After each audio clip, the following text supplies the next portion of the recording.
அனைத்து மாணவர்களுக்கும் வணக்கம். நாம் இந்த வீடியோவில் என்ன பார்க்க போகிறோம் அப்படின்னா 12th ஸ்டாண்டர்ட் கெமிஸ்ட்ரி பப்ளி எக்ஸாம்ஸ்க்கு தேவையான ரொம்ப முக்கியமான 2 mark 3 mark and 5 mark questions தான். இந்த கொஸ்டின்ஸ் எல்லாமே பார்த்தீங்க அப்படின்னா ஸ்லோலினஸ்க்கானது அப்படின்னு சொல்லிட்டு வாட்ஸ்அப் குரூப்பில் வந்துச்சு. நீங்கள் வந்து மேக்ஸிமம் மார்க் எடுக்கக்கூடிய ஸ்டூடெண்ட்ஸாக இருந்தாலும் இதில் இருக்கக்கூடிய கொஸ்டின்ஸ் எல்லாமே கம்ப்ளீட்டாக படிச்சிருங்க.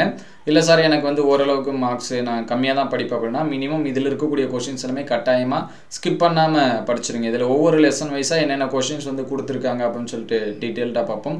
மினிமம் இதில் இருக்கக்கூடிய கொஸ்டின்ஸ் எல்லாமே ரொம்ப இம்பார்ட்டண்டான கொஸ்டின்ஸ் தான், சரிங்களா? அதனால் இதில் எல்லாமே ஸ்கிப் பண்ணாமல் படிச்சிருங்க. இதில் என்னென்ன கொஸ்டின்ஸ் வந்து கேட்டிருக்காங்க அப்படின்னு சொல்லிட்டு பார்ப்போம்.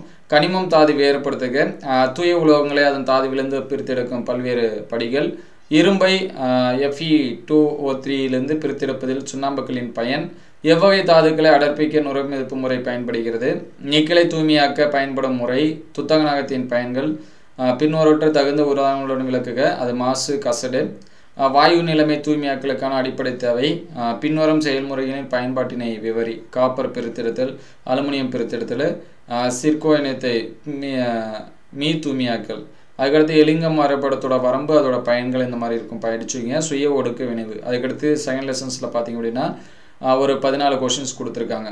2 உதாரணம் தருக, ஐகோசான்கள், டெட்ராஜன்கள், நிக்கோட்ரோஜன்கள், சால்கோஜன்கள், கார்பனை உதாரணமாக கொண்டு புறவேற்றுமை வடிவங்களை விளக்குக, சங்கிலி தொடர் ஆக்கம் என்றால் என்ன, கார்பனின் சங்கிலி தொடராக்க பண்பினை பற்றி குறிப்பு எழுதுக, சிலிக்கோனின் பயன்களை எழுதுக, போராக்ஸோட பயன்கள், போரேட் உறுப்பை எவ்வாறு கண்டறிவாய், அதுக்கடுத்து ஃபிஷர் ட்ரோஃப்ஸோட தொகுப்பு வினை, கார்பன் மோனாக்சைடு ஒரு ஒடுக்கும் காரணி, இதை எடுத்துக்காட்டுடன் விவரி, போரான் ஏன் வழக்கத்திற்கு மாறான புதிய சகப்பிணைகளை உருவாக்குகிறது, போரானின் பயன்கள், போரிக் அமிலத்தோட பயன்கள், டைபோரானோட பயன்கள், பொட்டாசியம் படிகரத்தோட பயன்கள். அதே போல் 3வது லெசனில் பார்த்தீங்கன்னா மந்த இணை விளைவு, சால்கோஜன்கள், ஃபுளூரின் ஏன் ஒரு ஆக்சிஜன் நிலை மற்றும் பெற்றுள்ளது, அதுக்கடுத்து ஃபுளூரின் ஏன் அதிக வினைபுரியும் தன்மையுடையது, ஹாலஜினோட சேர்மங்கள் என்றால் என்ன, அதன் பண்புகள், பின்வரும் சேர்மங்களை இனக்கலப்பு மற்றும் வடிவமைப்பு எழுதுக, ஹீலியத்தின் பயன்கள் யாவை, நியான் பயன்கள் எழுதுக, ஆர்கான் பயன்கள் எழுதுக, கந்தக அமிலத்தோட பயன்கள் எழுதுக, நைட்ரஜன் முரண்பட்ட பண்பிற்கான காரணம் கூறு, அதுக்கடுத்து பிசி வெப்பப்படுத்தும் போது நிகழ்வது என்ன, ஓசோன் எவ்வாறு அளந்தறியப்படுகிறது, சலவை தூள் எவ்வாறு தயாரிக்கப்படுகிறது, 16வது கொஸ்டின் பாருங்கள், HCF2 HCF4 HCF6 எவ்வாறு தயாரிக்கப்படுகிறது, சரிங்களா? அதுக்கடுத்து 4வது லெசனில் பார்த்தீங்கன்னா ஒரு 9 கொஸ்டின்ஸ் கொடுத்துருக்காங்க. இடைநிலை தனிமங்கள் அதிக உருகுநிலை கொண்டது ஏன், டி தொகுதி தனிமங்கள் உலோக கலவையை உருவாக்க காரணம் எது, இடைநிலை தனிமங்கள் அணைவு சேர்மங்களை உண்டாக்குவது ஏன், இடைநிலை செருகல் சேர்மங்கள் என்றால் என்ன, அதுக்கடுத்து 5, 6, 7 இந்த கொஸ்டின்ஸ் எல்லாமே ப்ரிப்பேர் பண்ணுறேங்க. லாங்தனைடு குறுக்கட்டு ஆக்டினைடு குறுக்கம் அதிகமாக உள்ளது, இந்த லாங்தனைடு ஆக்டினோட வேறுபாடு, இந்த மாதிரியான கொஸ்டின்ஸ் எல்லாமே படிச்சிருங்க. அதுக்கடுத்து 5வது லெசன்ஸ் பார்த்தீங்கன்னா இரட்டை உப்பு அணைவு சேர்மம் வேறுபடுத்துக, இணைதிறன் பிணைப்பு கொள்கையோட அந்த விபி தேரின்னு சொல்லுவாங்க, அதோட வரம்புகள் யாவை, திடநிலைமை 6வது லெசன்ஸ் பார்த்தீங்கன்னா அளவு கூட்டிகள் வரையறு, அணிக்கோவை தளம் வரையறு, அணைவு எண் என்றால் என்ன, அதில் SC BCC FCC அமைப்புகளின் உள்ள ஒரு அணுவின் அணைவு எண். அதுக்கடுத்து 4வது கொஸ்டின் 5வது கொஸ்டின் 6 இது எல்லாமே அந்த SC BCC FCC இந்த காம்பவுண்டை வச்சு வரது, அதோட படங்கள் இதெல்லாமே வரைஞ்சி பார்த்துருங்க.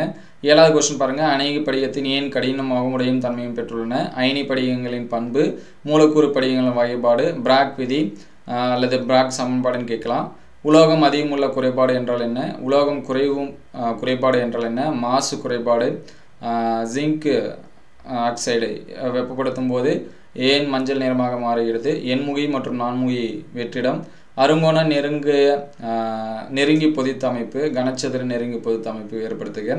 அதுக்கடுத்து வேதி வினைவியல் 7வது லெசனில் பார்த்தீங்கன்னா ஒரு 10 கொஸ்டின்ஸ் கொடுத்துருக்காங்க. வினைவக விதி, வினை வகை மற்றும் மூலக்கூறு, சரிங்களா? இது எல்லாமே மினிமம் கொஸ்டின்ஸ் தான். அதனால் நான் வந்து இதை படிச்சுட்டு ஃபுல் மார்க்ஸு இது வந்து ஸ்லோலினஸ்ன்னு ஸ்டார்டிங்லேயே சொல்லிட்டேன். குறைவாக எனக்கு ஒரு 30 மார்க்ஸ் போதும் 40 மார்க்ஸ் போதும் அப்படின்னா இந்த கொஷின்ஸ் எல்லாமே கம்ப்ளீட்டாக படிச்சிருங்க. எனக்கு அதிகமாக தான் வேணும் அப்படின்னா இது கம்ப்ளீட் படிச்சுட்டு எக்ஸ்ட்ரா இருக்கக்கூடிய கொஷின்ஸும் படிச்சிருங்க, சரிங்களா? அதுக்கடுத்து 8th லெசன்ஸ் பார்த்தீங்க அப்படின்னா அர்கினேஸோட அமிலம், லௌரி பிராஸ்டட் அமிலம், லூயி அமிலம், லூயி காரம், நீரின் அயனி பெருக்கம், அதுக்கடுத்து pH வரையறு, ஆஸ்வாட்டோட நீத்தல் விதி, தாங்கல் கரைசல், பொது அயனி விளைவு, சரிங்களா? இது எல்லாமே படிச்சிருங்க. 9th லெசன் பார்த்தீங்கன்னா நேர்மின் முனை மற்றும் எதிர்மின் முனை வரையறு, மின்பகுளி கடத்து திறனை பாதிக்கும் காரணி, நீர்த்தல் அதிகரிக்கும் போது கரைசலின் கடத்துத்திறன் குறைகிறது ஏன்? மிகுபகுளி கடத்துத்திறன் அளவிடுதலில் மின்னோட்டத்திற்கான பதிலாக ஏசி மின்னோட்டம் பயன்படுத்தப்படுகிறது ஏன்? கோல்ட்ராஸ் விதி, மின்னார் பகுத்தல் பற்றிய ஃபாரடே விதி, தன்னிழுப்பு பாதுகாப்பு முறை பற்றி குறிப்பிடுதுக்கு. அதுக்கடுத்து 10வது லெசன் பார்த்தீங்கன்னா NH3 அல்லது CO2 ஆகிய இரண்டில் எது கரியின் புறப்பரப்பில் எளிதில் கவரப்படுகிறது? ஒரு படித்தான வினைவாக மாற்றம் மற்றும் பலப்படித்தான வினைவாக மாற்றம் மறுபெயரை. வினைவாக மாற்றியின் சிறப்பியல்பு, வினைவாக மாற்றி என்றால் என்ன? உயிர்த்திகள் என்றால் என்ன?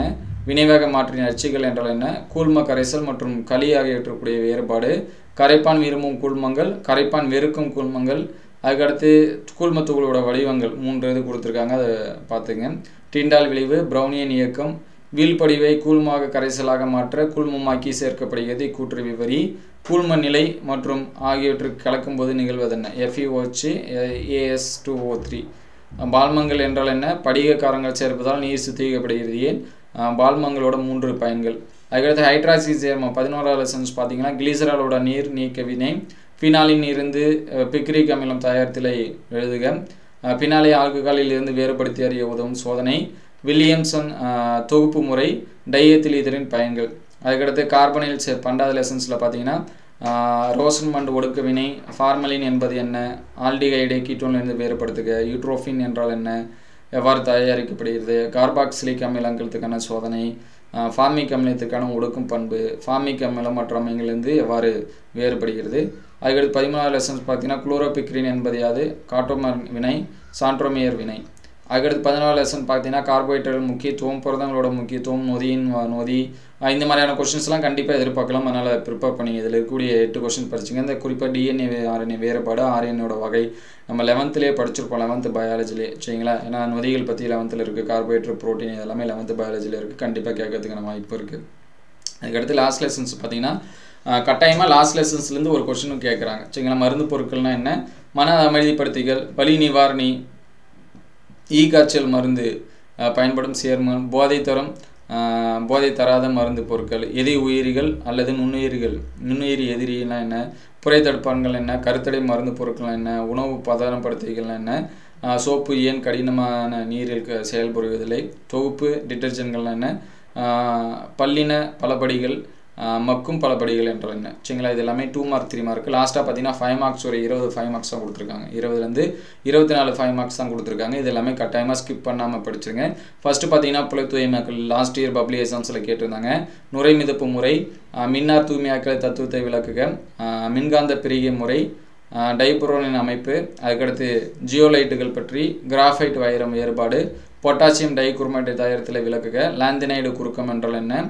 அதன் காரணம், லாந்தினைடு ஆக்டினைடு வேறுபாடு. இது எல்லாமே 5 மார்க்ஸ் கொஸ்டின் தான், ரொம்ப ரொம்ப முக்கியமானது தான். அணைவு சேர்மம் பற்றிய வெர்னரின் கொள்கை, ஷாட்கி மற்றும் ஃப்ரங்கல் குறைபாடு, ஹெண்டர்சன் ஹெல்பர்க் குறைபாடு, நெஸ்ட் சமன்பாடு, இயற்புறப்பரப்பு கவர்தல், வினைவேக மாற்றம் பற்றிய இடைநிலை சேர்ம கொள்கை, வினைவேக மாற்றம் பற்றிய பரப்பு கவர்ச்சி கொள்கை. அதுக்கடுத்து ஓரினிய ஈரினிய மூவினிய ஆல்கஹாலை வேறுபடுத்துக, லூகாஸ் ஆய்வு, சரிங்களா? ஆல்டிகைடோட ஆல்டால் குறுக்கு வினை, ஓரினிய ஈரினிய அமீன்களோட வேறுபாடு, குளுக்கோஸ் அமைப்பை விளக்குக, ஃப்ரக்டோஸ் அமைப்பு. ஏன்னா இந்த மாதிரி கொஷின்ஸ் கேட்குறாங்க. சோப்புகள் மற்றும் டிட்டர்ஜென்ட்கள் அழுக்கு நீக்கி செயல்பாட்டை விவரி, சரிங்களா? இந்த கொஷின்ஸ் எல்லாமே ப்ரிப்பேர் பண்ணிங்க. மறுபடியும் சொல்கிறேன், இது எல்லாமே ஸ்லோலினர்ஸ்க்கானது அப்படின்னு சொல்லிட்டு குரூப்பில் வந்துருந்துச்சு.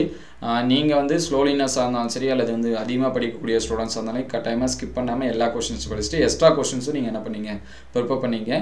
இதோட PDF வேணால் நான் கமெண்ட்டில் பின் பண்ணுறேன், நீங்கள் டவுன்லோட் பண்ணிக்கலாம். டவுன்லோட் பண்ணுறதுக்கு முன்னாடி நம்ம சேனலை ஒரு லைக் அண்ட் சப்ஸ்கிரைப் பண்ணுறேங்க. உங்கள் ஃப்ரெண்ட்ஸுக்கு இந்த வீடியோ ஹெல்ப்ஃபுல்லாக இருக்கும் அப்படின்னா இந்த வீடியோவை ஷேர் பண்ணுங்கள். உங்களுக்கு வேறு ஏதாவது முக்கியமான கொஷின்ஸ் வேணும் அப்படின்னா அதை கமெண்ட் பாக்ஸில் கமெண்ட் பண்ணுங்கள். தேங்க்யூ ஃபார் வாட்சிங்.